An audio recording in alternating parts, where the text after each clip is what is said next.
Smita Mishra, principal BSR government arts college अंदर। Class है आपकी BA पार्ट 1। पेपर है आपका फर्स्ट। नाम है उसका भारत का इतिहास और विषय है आपका हिस्ट्री। टॉपिक आपका हम लोग चंद्रगुप्त मौर्य के बारे में चर्चा कर रहे थे। तो इस बार का जो टॉपिक है वो है चंद्रगुप्त मौर्य का साम्राज्य और अन्य उपलब्धियाँ। हमने उसकी सेल्यूकस विजय के बारे में, पश्चिमोत्तर भारत की विजय के बारे में पढ़ा था। आज मैं आपको इसी श्रृंखला में पार्ट 5 की चर्चा कर रही हूँ, जो चंद्रगुप्त मौर्य के साम्राज्य और उसकी अन्य उपलब्धियों पर आधारित है। तो बच्चों, ये तो हुई प्रस्तावना या इसकी पृष्ठभूमि, बैकग्राउंड, जो हम पिछले व्याख्यानों में देते आए हैं। अब आता है कि चंद्रगुप्त मौर्य का साम्राज्य का विस्तार कहाँ तक था और उसकी अन्य उपलब्धियाँ किस प्रकार की रहीं। तो अब मैं प्रस्तावना के बाद दूसरा बिंदु ले रही हूँ, संपूर्ण भारत पर आधिपत्य एवं मौर्य साम्राज्य विस्तार। इसका हमको जानकारी कैसे मिलती है? क्योंकि इतिहास कैसा विषय है? सोर्सेस पर आधारित है, साक्ष्य पर आधारित है। और साक्ष्य भी कोई साहित्यिक साक्ष्य नहीं, खाली वो इतिहास की बात करता है। तो प्लूटार्क एक यूनानी लेखक हुए हैं, उन्होंने लिखा है कि चंद्रगुप्त ने 6 लाख सैनिकों की सहायता से संपूर्ण भारत पर अधिकार कर लिया।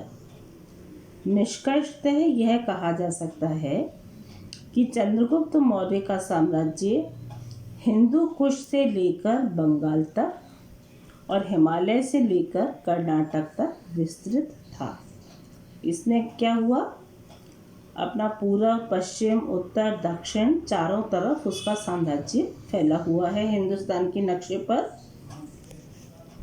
इसके अलावा भारत के बाहर भी, बृहत्तर भारत में भी अफगानिस्तान, बलूचिस्तान, पंजाब, सिंध, कश्मीर, नेपाल, गंगा यमुना का दोआब क्षेत्र, मगध, बंगाल, सौराष्ट्र, मालवा और दक्षिण भारत में कर्नाटक का प्रदेश सम्मिलित था। तो आप पहली बार एक अखंड राजनैतिक साम्राज्य का अवलोकन मौर्य साम्राज्य में चंद्रगुप्त मौर्य के काल में कर सकते हैं। तो ये तो उसका हुआ दूसरा बिंदु, जिसमें हमने चंद्रगुप्त मौर्य के आधिपत्य और मौर्य साम्राज्य के विस्तार की चर्चा की। अब आते हैं हम उसके तीसरे बिंदु पर, चंद्रगुप्त मौर्य की प्रशासनिक उपलब्धियां। इसका श्रेय चंद्रगुप्त मौर्य की प्रतिभा और कौटिल्य की अद्भुत राजनीतिक दृष्टि थी। इसमें उसे किसका कॉपरेशन मिल रहा था? कौटिल्य या चाणक्य जिसे हम कहते हैं, उसकी जो अद्भुत पॉलिटिकल इंसाइट थी, राजनीतिक दृष्टि थी, उसकी हम यहाँ बात कर सकते हैं। इसने मिलाकर उसके प्रशासन को बहुत ऊंचाइयों तक पहुँचाया। अब कैसी थी उसकी प्रशासनिक व्यवस्था? उसकी कुछ मैं आपको प्रमुख विशेषताएं बताती हूँ। जैसे ये एक लोक कल्याणकारी राज्य की स्थापना का आदर्श लेकर चलता था, जिसमें लोक का मंगल हो। दूसरा, इसमें सत्ता का अत्यधिक केंद्रीयकरण था, सेंट्रलाइजेशन बहुत था। सत्ता थी वो केंद्रीकृत थी। तीसरा, विकसित अधिकारी तंत्र था, ब्यूरोक्रेटिक सिस्टम जो था वो काफ़ी डेवलप था। उचित एवं कठोर न्याय व्यवस्था थी और कुशल नगर प्रशासन था। तो ये हुआ इसका प्रशासन की विशेषताएं। इसी के अंतर्गत मैं आपको बता सकती हूँ कि कृषि, शिल्प उद्योग, संचार, वाणिज्य एवं व्यापार की वृद्धि के लिए भी राज्य द्वारा अनेक कारगर उपाय किए गए थे। यहाँ पर मैं एक आपको प्रसिद्ध इतिहासकार के बारे में और उनकी पुस्तक के बारे में बता रही हूँ। प्रोफेसर का नाम है डॉक्टर के.पी. नीलकंठ शास्त्री और उनकी पुस्तक का नाम है नंद मौर्य युगीन भारत। अगर इसके अनुसार मैं मौर्य प्रशासन या मौर्य साम्राज्य के बारे में कुछ कहना चाहूँ तो उसमें ये लिखा है कि भारत में सबसे पहले मौर्य साम्राज्य ने ही विशाल रूप से प्रशासकीय केंद्रीकरण का प्रयत्न किया, किंतु वैसे तो केंद्रीकरण बहुत ज़्यादा जब हो जाता है, सेंट्रलाइजेशन, तो ये बहुत अच्छी बात नहीं मानी जाती। लेकिन यहाँ वो क्या बता रहे हैं हमें नीलकंठ शास्त्री कि किंतु यह केंद्रीकरण आधुनिक केंद्रीकरण के सदृश नहीं था।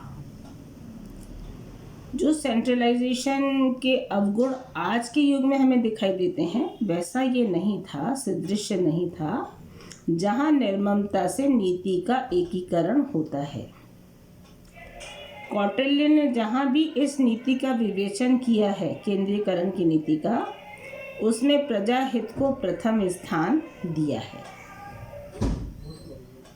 तो पहली बात आप समझ गए होंगे कि जो सेंट्रलाइजेशन की बात है वो निर्मम नहीं थी, लोक कल्याणकारी शासन राज्य पर आधारित थी। दूसरे इतिहासकार जो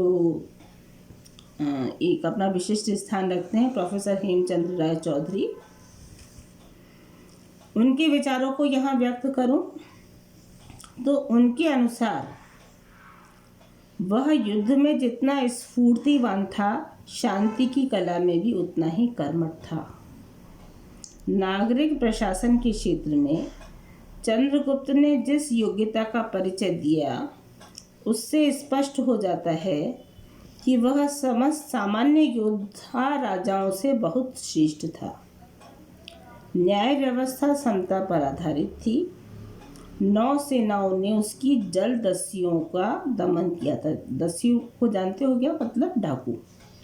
तो जो जल में डाकू रहा करते थे उनकी 9 सेनाओं ने उनका भी दमन किया था।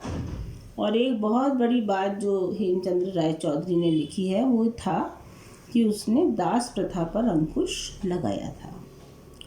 तो उनका जो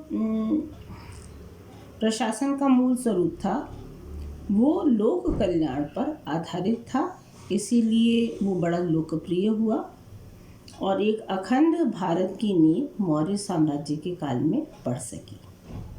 इसी पर आपका आज का असाइनमेंट बनता है, जिसे आपको करना है कि चंद्रगुप्त मौर्य के साम्राज्य विस्तार को दर्शाते हुए उसकी प्रशासनिक उपलब्धियों का उल्लेख करें।